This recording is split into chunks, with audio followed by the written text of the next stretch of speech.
Chad from Flash Performance with some new upgrades for Shop 2.0. So if you've seen some of my last videos, you know that I had a fire in my shop and pretty much lost all my equipment. And in the process, I've been rebuilding the shop and getting new equipment and replacing stuff. And did I need to upgrade? Do I want to go back with the same thing? And I loved my welding and plasma cutting process. One of the challenges I had is I couldn't do aluminum TIG welding. I had to use a spool gun if I wanted to weld aluminum. So when I was in search of a new welder and a new plasma cutter, I wanted to make sure that the welding system that I got was able to do aluminum TIG welding. So I was doing some research, and I think I said it out loud at one point that, hey, I would like to have a welder that can do TIG and MIG and stick, and oh, by the way, also do aluminum TIG welding. And then on Facebook Marketplace, it pops up.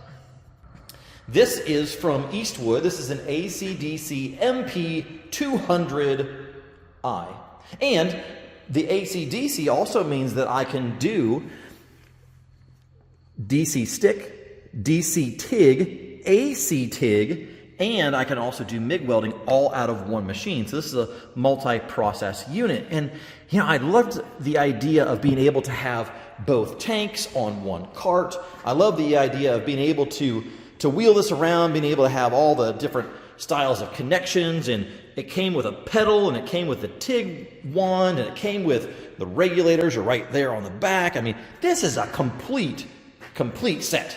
And I'm impressed. I mean, I got out of the box. I haven't been able to use it yet. Wanted to show you guys first, but super impressed with the whole setup. So this is the MP200i, so stay tuned for more reviews and use on that. But also, while I was on the Eastwood site, I found that they had a little plasma cutter as well. So this is a 60 amp plasma cutter, and I was honestly going to go to a big box store to buy it because I saw some other reviews on plasma cutters, but then I looked at the price tag on this guy, and this is a huge value for being able to do that 60 amp plasma cutting. And it does come with the plasma cutter wand and everything right there.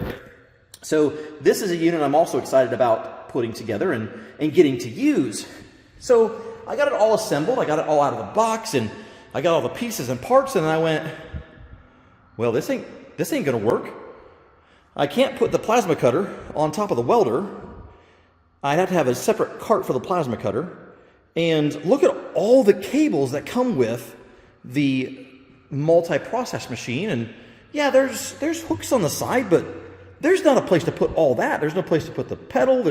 So now all of a sudden I got to have a separate cabinet and all that jazz. So I was really struggling with this in my head, trying to figure out what I wanted to do. And then I came across this.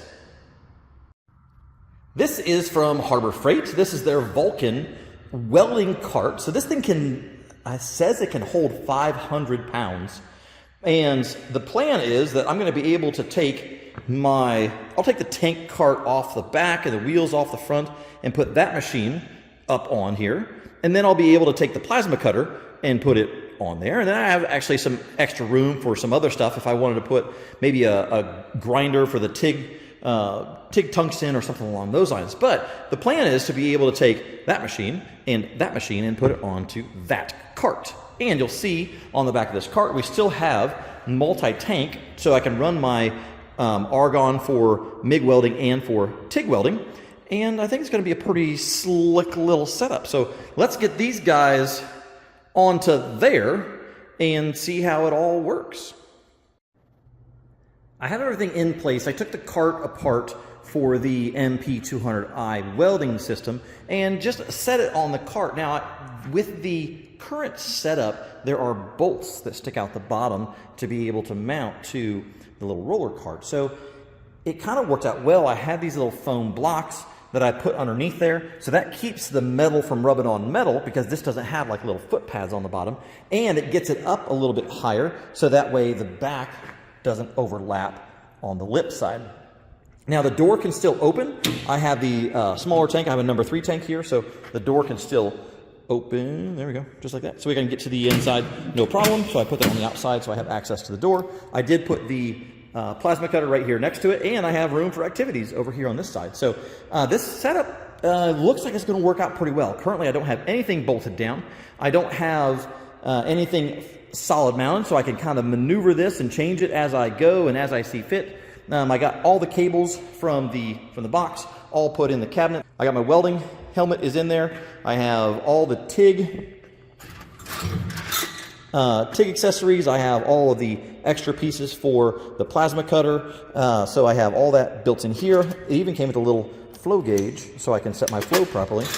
So now I just got to plug it in and use it. So thanks for joining me. I appreciate you watching the video. I have a lot more to do with this setup. I don't know how it works yet, so that is in the plan today. So I hope to get some welding done with it, get it all set up, get it all dialed in, and then I will do some more videos on how to use the system, how it works, what I like, what I don't like. So make sure you thumbs up, like, subscribe. Thanks for joining me. I'm Chad from Flash Performance.